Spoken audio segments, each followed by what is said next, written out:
Hi, I'm Lisa Cheney. I am with the Canadian Mental Health Association of New Brunswick, and today we're going to talk about coping tools. So sit back, relax, maybe grab a coffee, and we'll chat about the things we can do to work on our mental health, to improve our mental health, or to maintain our mental health. So to get started, we're going to talk about a few stats. We're going to get our juices flowing on why coping tools might be important. So if you have a look in the upper left corner, you'll see that 1 in 5 of us will experience a mental health problem each year. And here in the right, we'll see that 1 in 3 of us will experience a mental health problem in our lifetime. 500,000 Canadians miss work each week due to a mental health concern. Almost a quarter of Canadians report having a high degree of life stress. And have a look here, $51 billion a year is the estimated annual cost of mental illness on our Canadian economy. 60 to 80% of us head to the doctor because of stress-related issues. And you'll see at the bottom that 5 out of 5 of us have mental health, and we can benefit from resiliency. That's why we're going to talk about coping tools. To help us understand things a little better about mental health and mental illness, we have a mental health continuum. This vertical line in the center represents our mental health. We all have, as I've mentioned, mental health. And the horizontal line represents mental illness. Not everyone has a mental illness. Mental illness is a diagnosable illness that affects the way a person thinks, feels, and behaves. Those are what we would call symptoms of a mental illness. Now, someone can move anywhere on this scale of mental health, 5 out of 5 of us, and those with a mental illness can move anywhere on this scale. They could have high symptoms of mental illness or low symptoms of mental illness. The same as anyone with mental health, and we all do, could have a good day or a bad day, or a good season or a poor season. So mental health is basically just how we cope with everyday life. We're able to contribute to our community, we're able to see our potential, we're able to deal with the ups and downs that life throws at us. Mental illness, as I've mentioned, is that diagnosable illness. But how do they intersect? If you have a look in our top right corner, flourishing. So that's mental health and low symptoms or no mental illness. So flourishing is what I've mentioned, able to connect with community, you're able to deal with the ups and downs of life, and you're able to see the potential in yourself. Probably have a good support system, possible financial stability. Those types of things will lend to that good mental health. But what if, let's take me as a hypothetical example.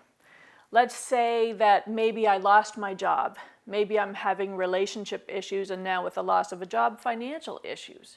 So I could move into this quadrant. I've moved down, my mental health has become poorer. I'm struggling because of the external factors that have taken place in my life. And I've moved here into languishing. So if I spend a fair bit of time in languishing, or even if it was something traumatic and immediate, that could cause me some possible PTSD. So with things like this happening in my life, let's say if I'm down here languishing because of those external factors, I could possibly move over here to the left to languishing with symptoms of mental illness. So me being someone who originally didn't have a mental illness, now because of life events and the challenges, I have developed possibly depression and anxiety. So I am now living with those high symptoms of mental illness and poor mental health. But the good news is I can improve. I can flourish and have symptoms of mental illness. I can connect with my community. I can see a counselor. I can talk to my family physician. Maybe I require a medication that would help improve the things that I've been going through. I can connect with friends. I can connect with family. Maybe I had withdrawn from that when I was languishing. Maybe because of those circumstances in my life, I had withdrawn. But now, because I recognize the importance and the value of taking care of my mental health, I step into things that will help me and improve things for me. So I am able to live with a mental illness and have high symptoms of high mental health. So I am able to live with a mental illness, but I can also flourish and have a positive mental health. So that's how this continuum works and how mental health and mental illness can intersect. So we also, to understand a little more about the importance of coping tools, is to understand our stress. Stress is basically our body's reaction to changes that take place. We have a lovely little equation here. Stress, it happens when the pressures of life are greater than the resources we may have to deal with that. We can have positive or negative stress. Negative stress, maybe it's that challenging relationship or job loss or loss of any sort. Those things can cause us negative stress. But we can also have positive stress. My son got married a few years ago. That was great. We loved it, but it was still stressful. You could start a new job. Fabulous. Still a little stressful. Maybe you're going to a new class next year. You're starting all over again in a whole new set of students. Stressful, but still positive. So we can have situations of stress that are positive or negative. We all react differently to stress. But when does stress become too much? Let's give an example. So we're heading out of an intersection in a car and everything looks clear, but all of a sudden, whoo, this car zooms by and we have this near miss accident. Well, our bodies react. Something takes place. Our blood pressure goes up, our heart rate goes up, our breathing increases, our muscles tense, our digestion slows down, adrenaline is racing through our bodies. Whew, that was close, right? That was a stressful situation, and our bodies react. We take the time before we drive out into traffic again. We let our bodies come back down to that normal state so that we're safe to move forward. What happens when stress becomes too much is if we don't give our bodies that opportunity to come back to that normal state, that we just continue with stress, continue with stress, continue with stress. So it's so important for us to learn these tools to help reduce stress so that our bodies can come back to that normal state. Because think about it, if we were allowing that to continue in our bodies, no wonder we're going to the doctor 60 to 80%, right, of those visits connected to stress.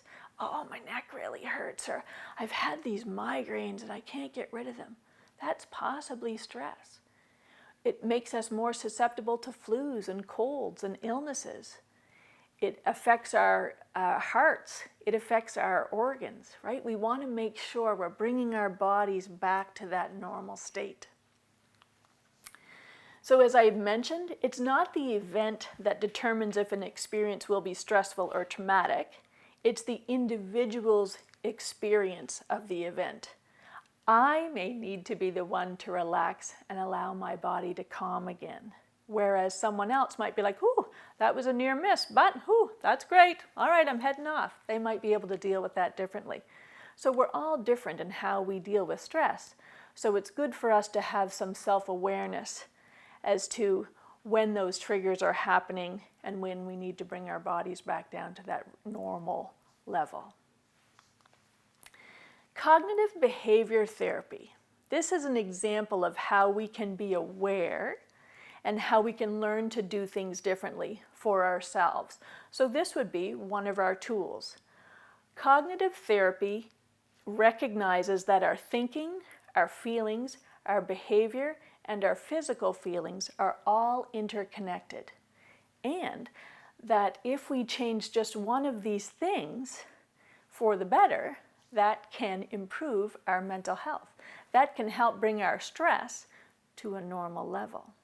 So an example, thinking. So let's say I'm heading into work, and normally every morning the administrator and I exchange hellos, exchange good mornings, how are you, that kind of thing.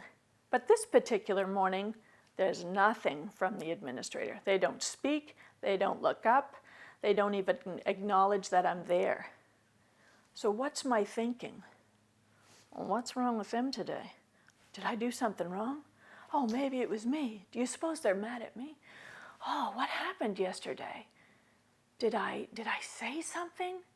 So my thinking is heading me in a pattern that's not helpful. So my thinking affects my feeling. My feelings are confusion, maybe anger, maybe guilt, maybe discouragement, rejection. So all of these feelings started happening simply because of my thinking. And then what happens? My behavior changes. I slouch a little more, I might slam a door or be less productive. Things might happen to my behaviors because of my thinking and my feelings. And of course that's going to affect my physical feelings. Remember that stress, right? A little more tension in my muscles. I might have, my stomach might be upset. I might feel a weight in my chest. So physically, we feel things as well.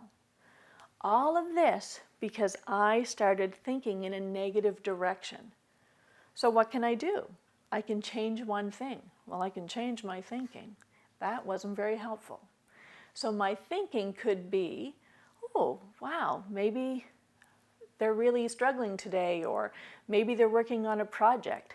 I could just ask, hey, just checking in. I said hello earlier and you didn't respond to me. I just wanted to make sure everything's okay.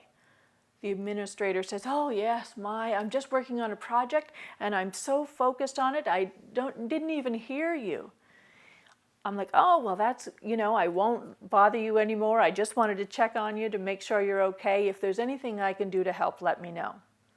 And we're good, right? We're good. My thinking has changed. I don't have negative feelings. I actually feel pretty good because I was able to see that there's nothing wrong, that everything is fine. She's just working on a project. My behavior changes. I'm still productive at work. I'm not slouched. I'm not struggling. And my physical feelings are fine. I go on with my day. All because of that change in thinking. So we can take any one of these things and change it, and that could improve the situation. So let's say behavior.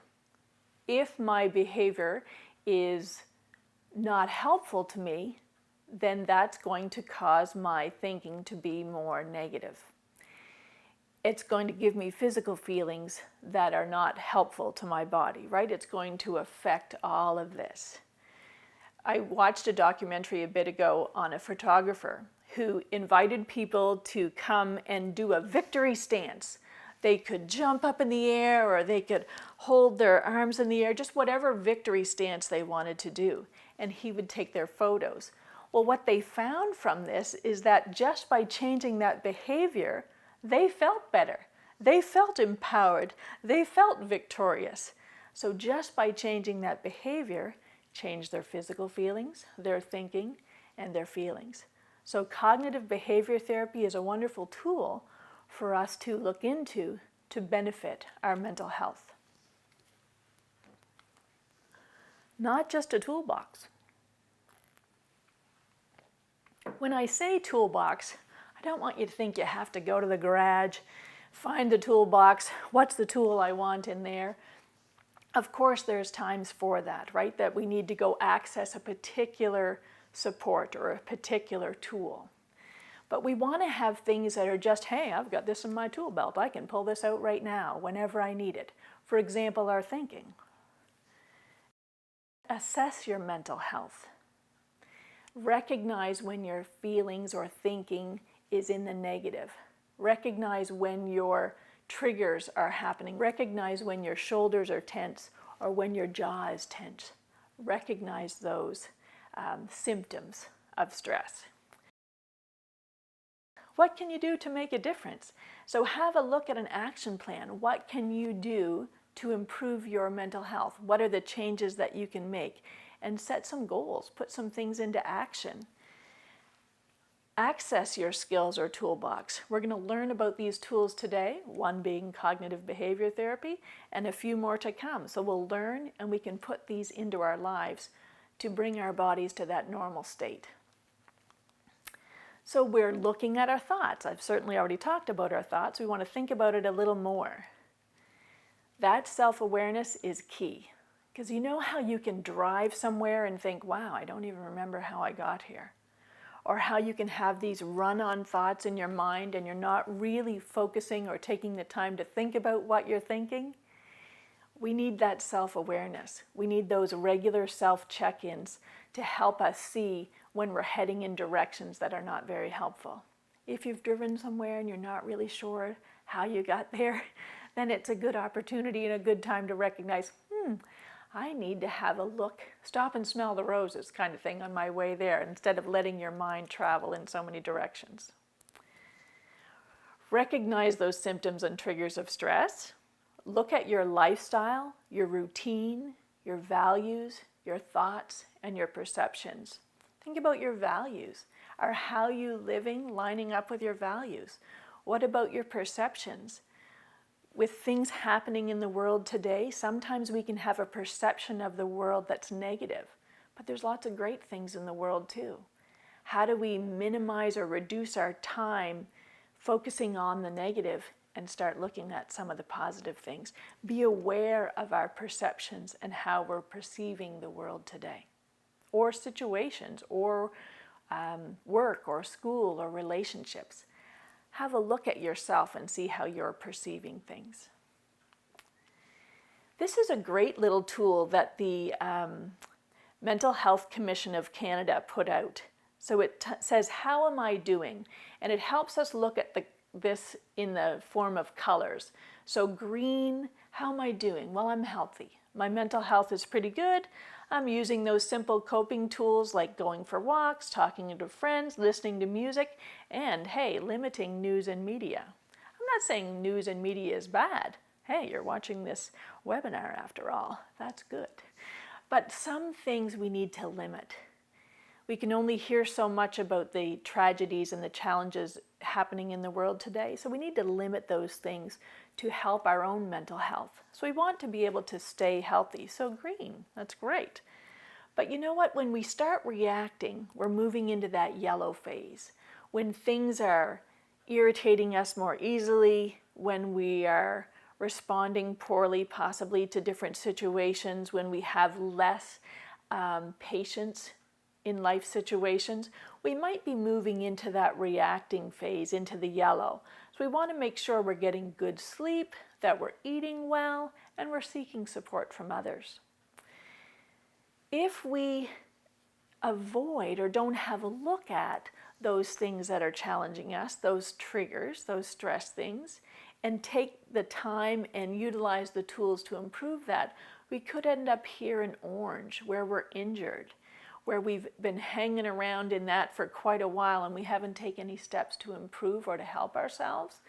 And then we need to get professional help. We might be in that situation at this point. And then of course, if we've hung around in orange for a long period of time, and people can do this for years, then we get into that red, where it's critical, where we need help right now, that it's not a matter of waiting anymore. We've hit a wall. So this is a great little chart that helps us to check in on a regular basis. Again, that self-awareness. What do we need? What are the tools that I need to put in place to help my mental health? Being someone living with a mental illness or not, we all have mental health and need to take care of it. It's as important as our physical health. So we want to focus on what's strong rather than what's wrong. Instead of always trying to fix what's wrong, let's have a look at what's right. There's all kinds of right things, but sometimes we get caught in thinking traps and we only focus on what's wrong. Know the difference. We want to know what we can change and what we cannot have an effect on. We do this little activity sometime where we encourage people to list everything that they're concerned about, everything that's stressing them. And people can write so many things. When your mind starts flowing, you can write so many things. And then we ask them to go through that list and draw a line through everything that they have no control over, that they can have no effect on. And that reduces those concerns significantly. So it might be something you want to try. So know the difference, what you can change and what you cannot have an effect on. And put those things you can't have an effect on a shelf over there so that they're not weighing on you. We can only change our response to events, not others. Sometimes we think we can fix other people. If I just tell them this, if I just do that, if I direct them in this way, then that will change them. No. The only ones we can change are ourselves. We can come alongside someone else and support them. We can offer suggestions, but it's better to listen, I would encourage. But we want to remember that we can only change our response to events, not others. Words to live by kind of thing. So here's another example of our thinking. So this is a thought trap. Right here you see this little trap, and it's certainly very similar to cognitive behavior therapy. We could have an automatic negative thought that moves us to a negative emotion, and then we have an unhelpful action. So it's, again, very similar to cognitive behavior therapy, but we'll call it a thought trap. That negative thinking that can take us into a spiral moving downward. And there's so many examples of negative thinking. 3 of them here are the most common, but I encourage you to Google unhelpful thinking patterns. And there's a list of different thinking patterns, and it describes each one. And that will help you recognize the things that, oh, wow, I do that. Oh, I see this, I do that too. Not all the time, but sometimes. Or maybe it's a consistent thinking pattern that's negative in your life. If we don't know, then we don't know. But when we learn about them, then we do know and we can make those changes. We can self-assess and see where we're not helping ourselves. So catastrophizing, that is when it's the worst case scenario.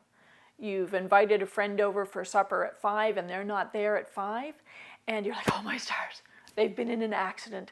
I'm sure they're dead on the side of the road, right? Worst case scenario, rather than thinking, oh, they're probably running behind. So catastrophizing is a way of thinking that's not helpful to us. Black and white thinking. Oh, I had a flat tire this morning. This whole day is shot. I might as well forget about even going anywhere. This whole day is ruined, right? Black and white, that it's all bad after that. Or emotional reasoning. Emotional reasoning, let's say you're going to a dance, a school dance, and you're overwhelmed. It's a little much for you. You're excited about going, but your emotions are overwhelming and you're struggling, and you're thinking, I'm not going to go to the dance. I'm not going to bother at all because I'm overwhelmed now, so it's going to be bad. It's not going to be good at all. So you've allowed those emotions to tell you how you're going to live, when really you work through that, you use a few tools, and you head off to the dance, and you might have a fantastic time and really glad that you went. So we want to be aware of these traps of thinking that can move us into directions that are not helpful. And our feelings, as I've mentioned. Our feelings sometimes lie to us. They sometimes don't tell us the truth. We might feel something. I might feel like eating 2 or 3 pieces of cake, but I really shouldn't eat 2 or 3 pieces of cake. Sure, 1 piece, but when you're going, I feel like having the 2nd or the 3rd, well, my feelings are lying to me, right? So we want to be aware of our feelings. We want to be aware of if things are getting to be too much. They might not be telling us the truth, that in reality we are safe. We might be thinking we're not safe. We might be thinking or feeling that things are not going to get better. But we want to bring ourselves to a normal state, whatever our normal is, And this we can do by this activity right here, grounding. So this we call 5, 4, 3, 2, 1. So it helps your feelings come into a more, lack of better word, normal state. We stop and we think, what are 5 things I can see right now? So I'm taking the time to move from whatever's happening in my body to really focus and think, okay, I can see a pillow on this lovely sofa. I can see a nice chair over here, my glass of water, right? You get the idea. I'm looking for 5 things I can see. So 4 things we can touch. Have a look around. What are 4 things you can touch? And touch them. Allow your mind to focus on those 4 things. This is helping your feelings to come back to a quote-unquote normal state. 3 things you can hear right now. I can hear a lawnmower outside. I can hear my voice. I can hear the hum of a light, right? It helps our mind to come back into a focus. 2 things I can smell, 1 thing I can taste. So 5, 4, 3, 2, 1. This is a great tool not only for a youth or a child, but it's also great for any age. A wonderful tool to help us ground. Another tool is gratitude journaling. If you're familiar with Google, you can certainly check out the benefits of gratitude. There are studies that have been done on gratitude and how it affects our lives in a positive way. It actually helps us live longer. So gratitude journaling is another way to help us get our feelings in the true line of what's actually happening. So instead of focusing on the 1 bad thing, we can focus on the 9 good things that are happening in our lives. But we might need to take the time to do a little journaling to write down, what am I grateful for? What are those good things in my life? And as I've said, you can check out the many benefits of gratitude. And behavior. We're going to have a look at those behaviors.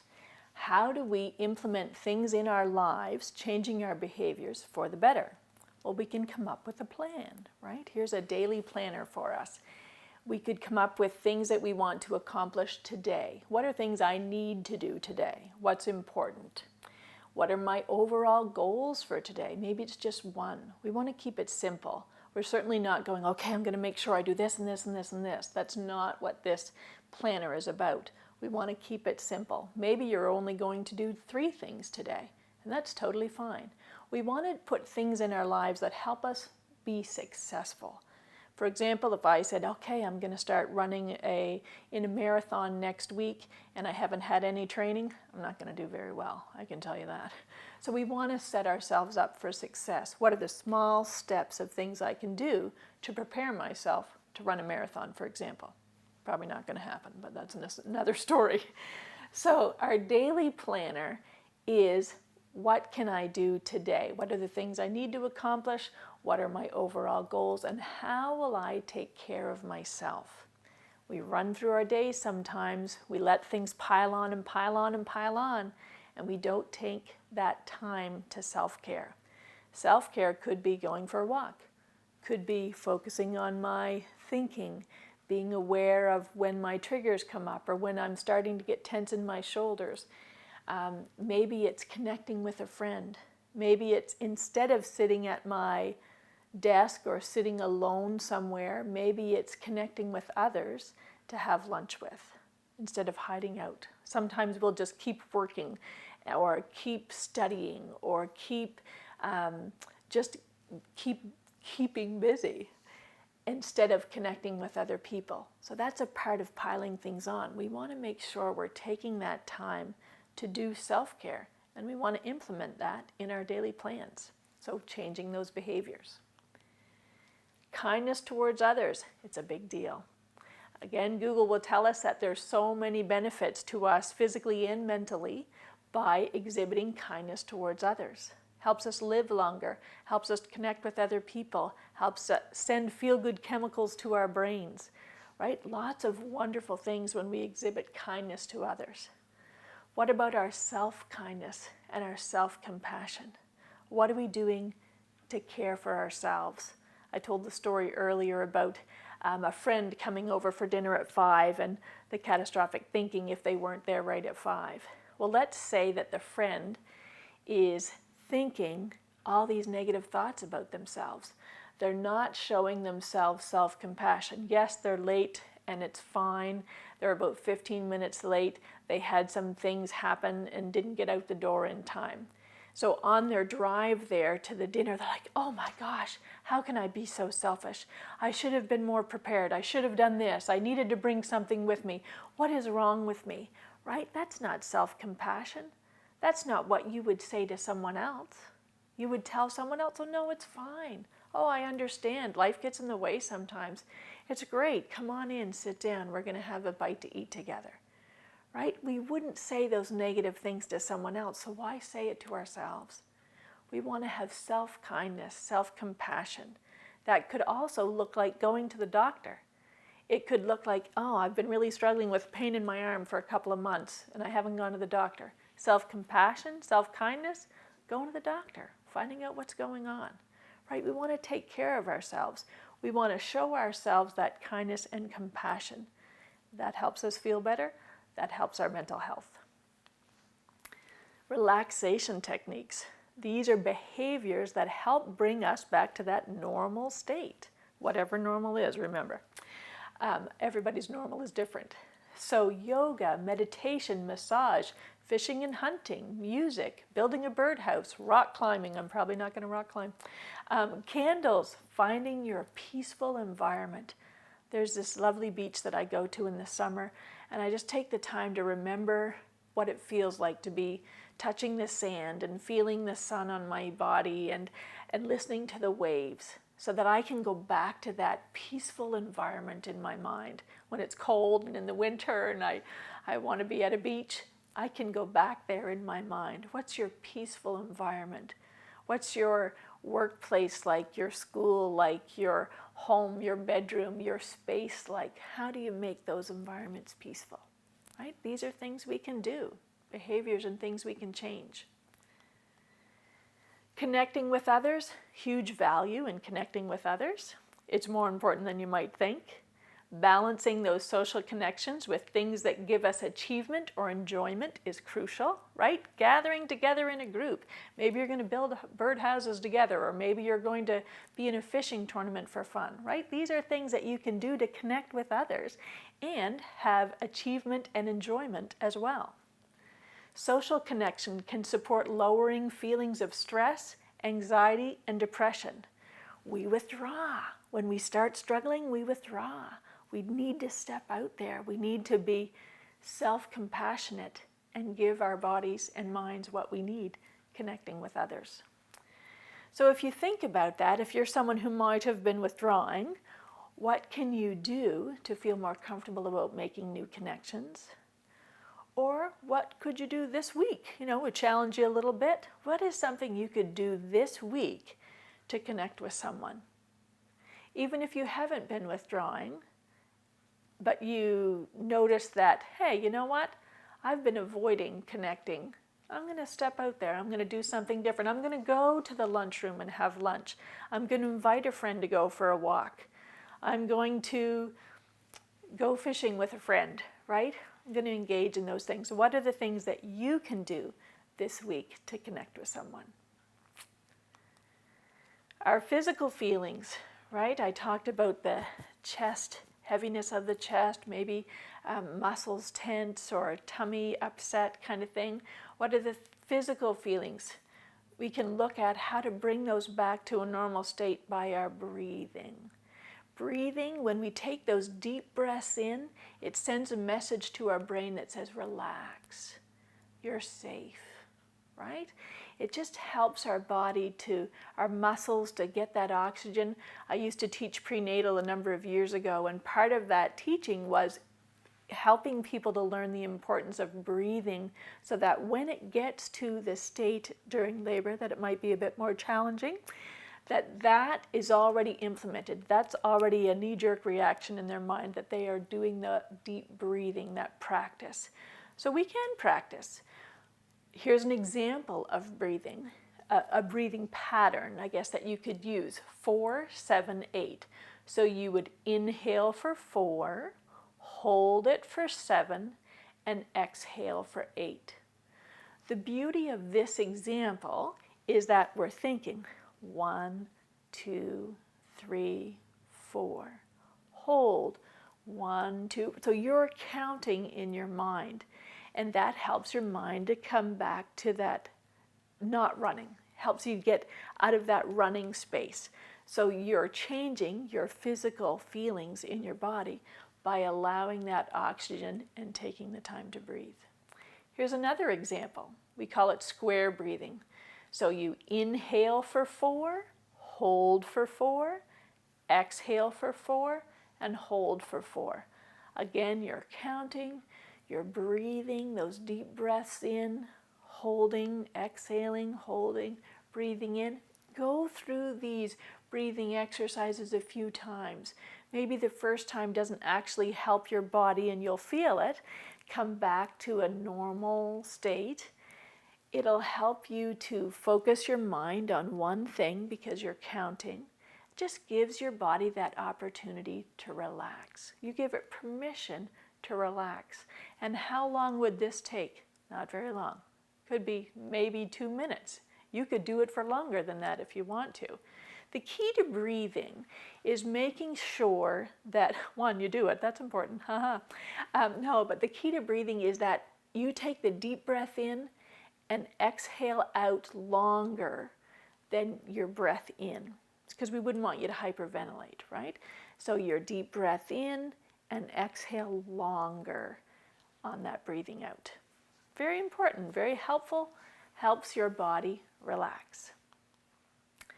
Sleep self-care, huge value in a healthy sleep routine. How do we do that? How do we implement a healthy sleep routine? Well, here's several examples. We actually have, it's so important, we have 2 slides of the value and the tips and tools for a sleep routine. So you can set a bedtime and a wake-up time. That's impactful to improve your sleep patterns and your hygiene by practicing that, setting that bedtime and wake-up time. If you're struggling, you've been trying to get to sleep, you can't get to sleep, it's, number of minutes have gone by, get up, move around, try to do something relaxing. Maybe stretch, do one of those breathing activities, and then go back and try again. Avoid stimulants, right? Like coffee, alcohol, nicotine, anything like that, possibly 4 to 5 hours before bedtime. You want to give your body time to relax and those things not be in your system. Keep your bed for sleep. If you've got your bedroom piled up with, my mother would say ironing, not many of us iron anymore, but if the ironing was piled up in the bedroom, or maybe you do a craft or something and that's piled up in the bedroom because you do your work in there, that's not going to lend itself to a positive sleeping environment. It's going to be a little bit chaotic for you. So keep your bed for sleep. Try doing something that's not stimulating. Yes, you may want to prepare for a marathon, for example, but it's best not to do that at night before you're going to sleep. You might need to do that earlier in the day. So try doing something that's not stimulating. What is soothing? What is relaxing? And avoid naps. If you're someone that ends up staying up late if you have a nap, then maybe don't have a nap and avoid that, so that'll help you sleep better at night. Other examples, develop a ritual for sleep. As I mentioned, we used to teach prenatal. We also taught first-year parenting. So we love those routines for babies, right? Helping them get into the routine. Here's what you do to help your baby sleep. Like, here's the plan kind of thing, how you wind things down so that they're ready to go to sleep. We need that too. We're just children in big adult bodies, right? So develop that routine. Exercise or physical activity, very good for us. Doing it earlier in the day, of course, not close to bedtime, but that uses up that energy that we've had, and it helps us to sleep better at night. Shut off the screens. We hear about this all the time. Reducing the screen time, especially a few hours prior to bedtime, when many of us are doing this in bed, right? YouTube, Instagram, Facebook, right? It's not really benefiting us for our sleep. So how do we put the phone down or turn the TV off and find ways to soothe to help us fall into a better sleep? Don't watch the clock, right? The clock is like watching a kettle boil. It never boils if you're watching it, right? So it's the same idea as the clock. Oh no, it's 1 o'clock. Oh no, it's 2 o'clock. Oh, I haven't been to sleep, right? Try not to watch the clock. Control exposure to light. Also something we did for the babies when I used to teach back in the day about prenatal and first year parenting. You made sure that if they woke up in the middle of the night that you kept things dim. You didn't turn all the bright lights on so that they were alert and awake. We kept things dim so that they would know that it's still bedtime, it's still time to sleep. Well, our bodies need that too. So if your lights are on, if it's bright in your room, it's probably going to be harder for your brain to settle down. And then, of course, managing stress. All of these tools today are about managing stress. So now that we know how to do some of these things and we're more aware of it, we're able to manage stress better, which helps us relax more, which helps us to sleep better. So sleep is huge and very valuable and important for our mental and physical health. And as you know, mental and physical health are closely related. Exercise, as I had mentioned in the sleep section, huge benefits to exercise. I'm not saying I run out there and do it. Well, that's not true. I do. I've been getting more into it. Our CMHA New Brunswick has put out this challenge for us to exercise for 30 minutes every day. And I said, okay, I'm going to have to join that challenge so that I can make myself exercise. And it's been wonderful. First few days, I'm like, oh, I don't want to. Why did I say this? Why did I join the challenge? But because of the challenge, I was more motivated and inspired to do it. So maybe if you're not, or if you're someone who doesn't exercise, find a way to get inspired. That inspired me, and now I truly love getting up and exercising in the morning, and I feel better. I might think originally, I don't want to, but once you get into it, you're like, yes, this is great. I feel better. I feel thinner, even though I'm not really, but I feel like I am, right? And I'm ready to take on the day. Exercise benefits our brains. It benefits our bodies. It benefits our organs. There's so many good things for us when we exercise. So it can prevent anxiety and depression, reduce day-to-day stress, support prevention of cognitive decline, increase or enhance our cognitive functioning, and support academic or employment concentration or performance. You know yourself, if you're working hard on something and you're like, oh, I'm not getting anywhere with this, you head out, go for a stroll, come back, you have a new energy. You're ready to tackle this problem again. We attended a training a couple of years ago, and the research has proven that if you take 15 minutes to do a walk outside and come back, your problem-solving skills increase 300%. Right? 300%. 15 minutes of a walk. So we can see the value in taking our breaks, right? But we have unhelpful tools too. We all have them. It's just who we are as humans, right? But what do we need to remove from our toolbox? You might have been, as I've said, we all use tools that are not helpful sometimes. What are those things we need to remove? We can remove avoidance. Avoidance is, I don't see this, it's not really happening, I can just pretend, right? Avoidance doesn't help us. We need to kind of face the stuff that's happening in our lives. We don't want to just turn away and turn a blind eye and not tackle those challenges. Or avoiding friends, or avoiding going to the doctor, or avoiding exercise, or avoiding engaging in a better sleep pattern, right? We avoid those things. It's not really showing us self-compassion, right? We want to be kind to ourselves. Numbing and withdrawing could be food, could be alcohol, could be medication, could be drugs. We may numb and withdraw. We withdraw from people, we withdraw from connecting.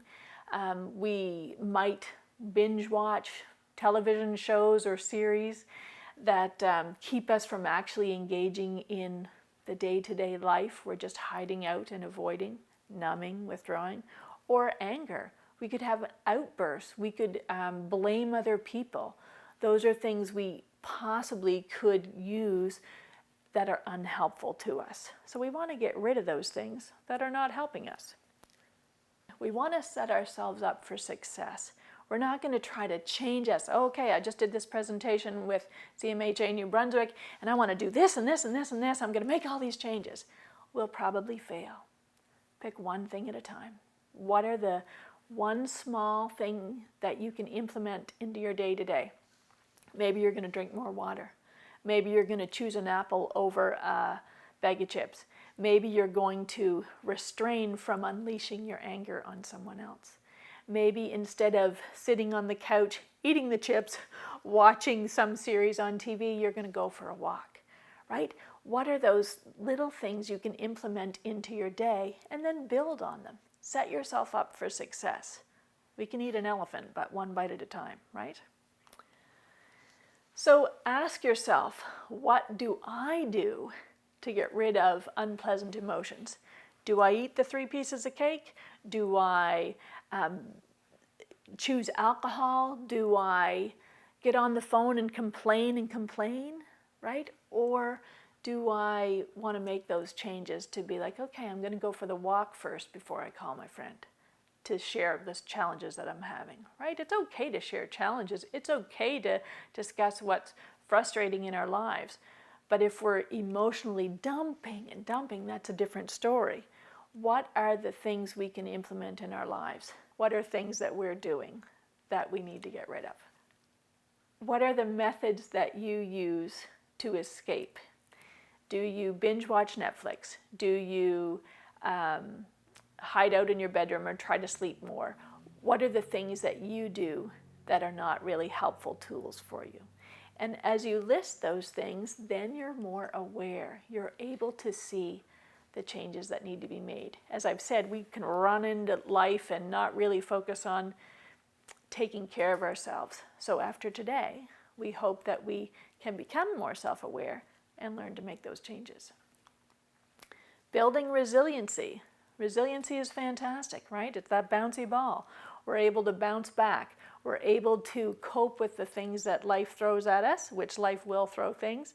But we have supports, we have connections, we have education, we have awareness that we can build resiliency. So all of these things are in resiliency. Relationships, engagement, positivity, vitality, achievement, meaning. These are all part of resilience. So what are things we can do to build our resilience, to work on our resilience? I'll say it again, make connections. Avoid seeing crisis as insurmountable problems, right? Life throws us curveballs, no question. Things aren't insurmountable. And there's some very challenging things out there, but they're not insurmountable. Accept that change is part of living. Move towards your goals, right? I don't have to change the world today, or my world today, because we're the only one we can change. But I can move towards those goals. I can start drinking more water, just as a simple tool, right? I can take decisive action. I'm going to drink more water. I'm going to make sure I fill my water jug and I'm ready. I've taken that action. I'm preparing to do it. I'm going to put in my agenda that at 10:30 I'm going for a 15-minute walk, right? I can add these things to my life. I can take those decisive actions. Sharing concerns and stressful feelings. Absolutely. We're not supposed to bury things. We're not supposed to squash things down, right? That doesn't help us. We do need to share in a healthy way what's happening in our lives to those people we trust and that we can be safe with in sharing our situation. And look for opportunities for self-discovery. Do you paint? Or do you even know if you can paint? Maybe you've never tried it. Have you built a birdhouse? Maybe you've never tried it. Can you fish? Right? Maybe you've never tried it. What are those things that you can discover about yourself? If you try it, you might like it, and you've had that opportunity to discover more about you, to enjoy life. When we're young, we know how to play. A child walks by a puddle, they're going to step in it, right? They're going to splash that, they're going to get wet, and they're going to get dirty. As we get older, we're like, oh, no, I'm not going to do that. Right? Oh, no, I'm not going to play. That's play. Go ahead, jump in the puddle, right? Try different things. Enjoy life. Find the fun. We're allowed to play. We're allowed to have fun. We get lost in work and the cares of the world. It's like, wait, let's get some fun back in there. Let's get some play.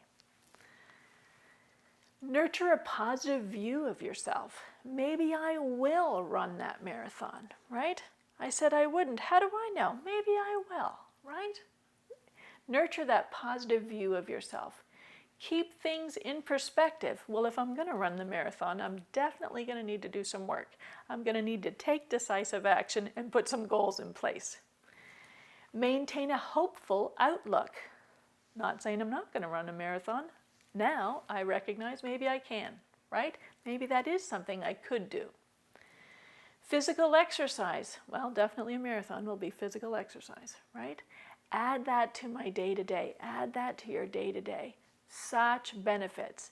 I challenge you to try it, right? If you're not someone who exercises, turn on a YouTube video for 5 minutes. You can Google 5-minute exercises and do those exercises, and probably 3 minutes in, you're going to be like, I'm so glad I'm doing this. I feel great. This is wonderful. I should have done this before, right? It changes the way we think and feel and behave. So helping others, as I've mentioned, that helps us to build resilience. We feel better. We are a part of something. We're encouraged. And taking care of yourself. Can't stress that enough. But we are in some challenging times in our lives, right? We're hopefully on the tail end of COVID, right? We are looking at the things happening in the world, and it's definitely affecting us, right? It does weigh on us. So we want to have a look at those coping strategies for these current circumstances. Self-care is hard work. I'm not telling you it's easy, right? But I'm telling you to set yourself up for success.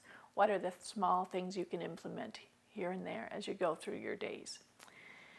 Face stressors instead of avoiding them. And these intentional practices that will promote your wellness. Stay active, keep yourself busy, but not too busy, right? We want to play. We want to relax. Stay connected, find balance. All work and no play, right?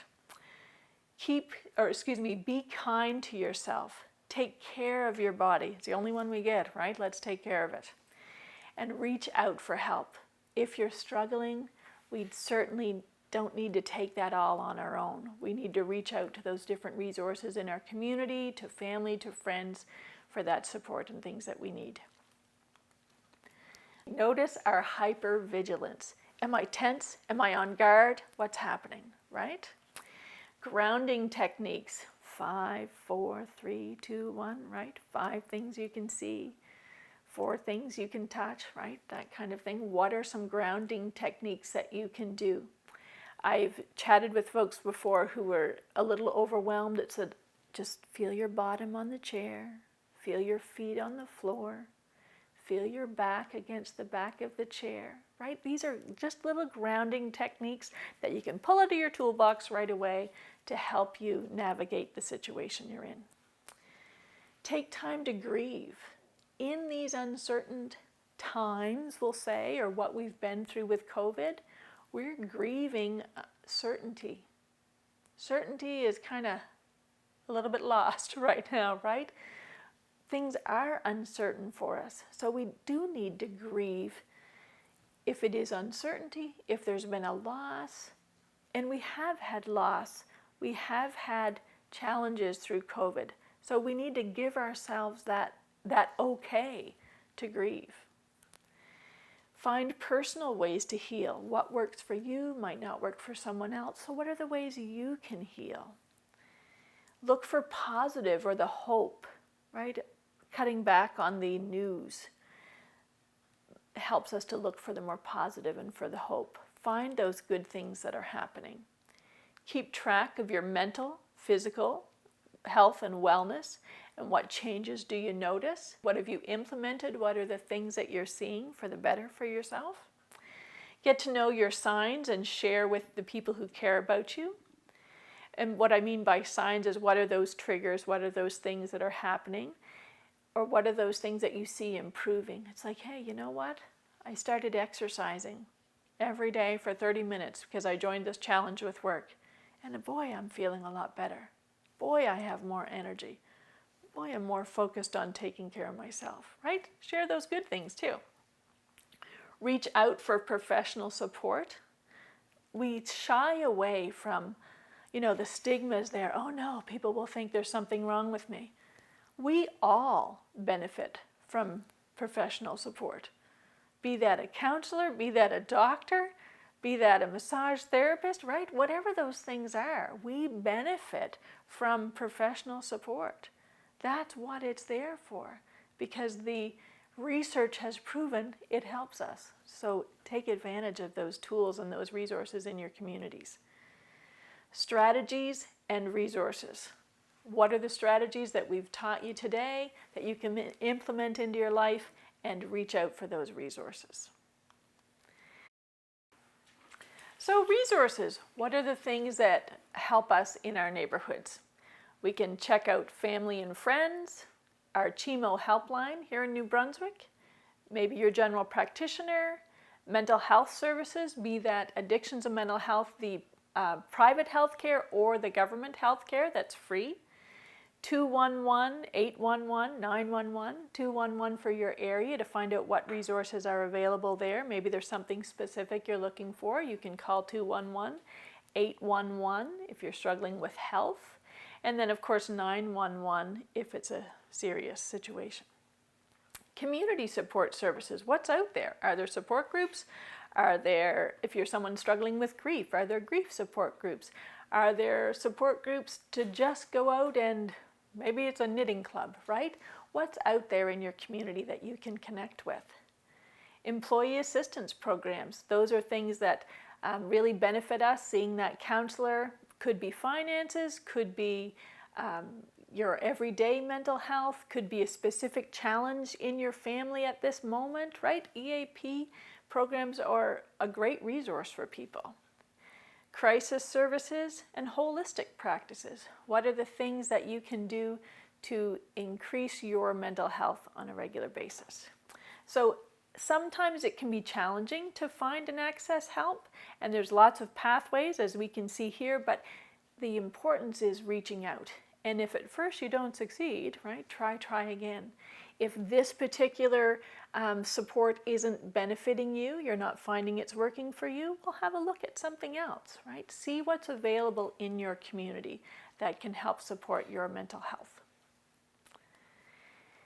Together All is another resource for you. So it's free, safe, anonymous, 24/7 community support for adults and youth 16 and up, helps to cope with depression and anxiety as well as social isolation. Users can talk anonymously to others experiencing similar issues. It's monitored by trained counselors. You have access to online guided support courses, depression, anxiety, weight management, and more, right? So this is a great opportunity to connect with other people in similar situations, and it's anonymous. So that's another resource that's available to us. So this is me. Well, actually, that's not me. I'm not sure who that lady is, but this is my information. So if you want more information on the supports and resources that we offer at CMHA New Brunswick, you can certainly contact me at this phone number or my email address, and of course, check out our website. So I hope you enjoyed hanging out in the living room with me today, learning more about coping tools, and I hope you have a great day.